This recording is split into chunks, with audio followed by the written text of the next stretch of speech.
Xin chào các bạn, để các bạn có thể học được hiệu quả nhất thì các bạn hãy làm theo các bước như sau nha. Bước 1, mình sẽ xem video và ghi chú từ mới vào vở. Bước 2, làm quiz từ vựng ở trên link Quizlet. Bước 3, trả lời câu hỏi bài tập. Tất cả các link Quizlet và link bài tập thì cô đều để ở bên dưới video này nhé. Các bạn nhớ là khi mà mình làm Quizlet thì mình nhớ log in vào trong cái tài khoản mà cô đã cung cấp cho các bạn để luyện tập nha. And I'm gonna see you later. Back to the future of skyscraper design. Answers to the problem of excessive electricity used by skyscrapers and large public buildings can be found in ingenious but forgotten architectural designs of the 19th and early 20th centuries. The recovery of natural environments in architecture by Professor Alan Short is the culmination of 30 years of research and award-winning green building design by Short and colleagues in architecture, engineering, applied maths, and earth sciences at the University of Cambridge. The crisis in building design is already here, said Short. Policymakers think you can solve energy and building problems with gadgets. You can't.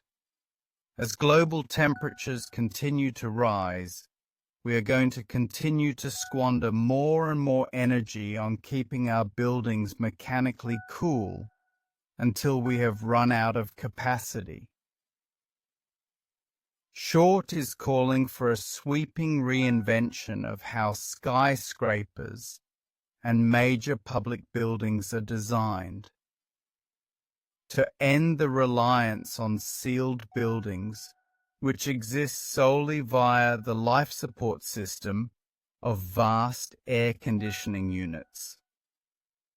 Instead, he shows it is entirely possible to accommodate natural ventilation and cooling in large buildings by looking into the past, before the widespread introduction of air conditioning systems, which were relentlessly and aggressively marketed by their inventors. Short points out that to make most contemporary buildings habitable, they have to be sealed and air-conditioned. The energy use and carbon emissions this generates is spectacular and largely unnecessary. Buildings in the West account for 40 to 50% of electricity usage, generating substantial carbon emissions, and the rest of the world is catching up at a frightening rate. Short regards glass, steel, and air-conditioned skyscrapers as symbols of status, rather than practical ways of meeting our requirements. Short's book highlights a developing and sophisticated art and science of ventilating buildings through the 19th and earlier 20th centuries, including the design of ingeniously ventilated hospitals. Of particular interest were those built to the designs of John Shaw Billings, including the first Johns Hopkins Hospital in the U.S. city of Baltimore, 1873 to 1889. We spent 3 years digitally modeling Billings' final designs, says Short.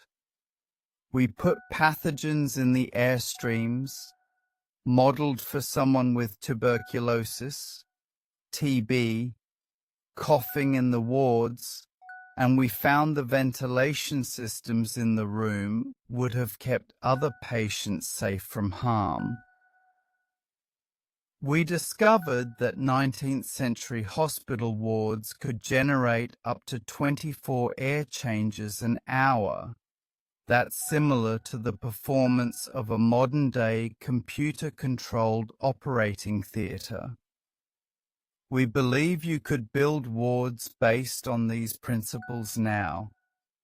Single rooms are not appropriate for all patients. Communal wards appropriate for certain patients, older people with dementia, for example, would work just as well in today's hospitals at a fraction of the energy cost. Professor Short contends the mindset and skill sets behind these designs have been completely lost, lamenting the disappearance of expertly designed theatres, opera houses, and other buildings, where up to half the volume of the building was given over to ensuring everyone got fresh air. Much of the ingenuity present in 19th century hospital and building design was driven by a panicked public clamoring for buildings that could protect against what was thought to be the lethal threat of miasmas, toxic air that spread disease. Miasmas were feared as the principal agents of disease and epidemics for centuries, and were used to explain the spread of infection from the Middle Ages right through to the cholera outbreaks in London and Paris during the 1850s. Foul air, rather than germs, was believed to be the main driver of hospital fever, leading to disease and frequent death. The prosperous steered clear of hospitals. While miasma theory has been long since disproved, Short has for the last 30 years advocated a return to some of the building design principles produced in its wake.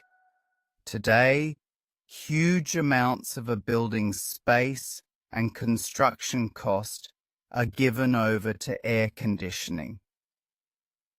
But I have designed and built a series of buildings over the past 3 decades which have tried to reinvent some of these ideas and then measure what happens. To go forward into our new low-energy, low-carbon future, we would be well advised to look back at design before our high-energy, high-carbon present appeared. What is surprising is what a rich legacy we have abandoned. Successful examples of Short's approach include the Queen's Building at De Montfort University in Leicester, containing as many as 2,000 staff and students. The entire building is naturally ventilated, passively cooled, and naturally lit, including the 2 largest auditoria, each seating more than 150 people. The award-winning building uses a fraction of the electricity of comparable buildings in the UK. Short contends that glass skyscrapers in London and around the world will become a liability over the next 20 or 30 years if climate modeling predictions and energy price rises come to pass as expected. He is convinced that sufficiently cooled skyscrapers, using the natural environment, can be produced in almost any climate. He and his team have worked on hybrid buildings in the harsh climates of Beijing and Chicago, built with natural ventilation assisted by backup air conditioning, which, surprisingly perhaps, can be switched off more than half the time on milder days and during the spring and autumn. Short looks at how we might reimagine the cities, offices, and homes of the future. Maybe it's time we changed our outlook.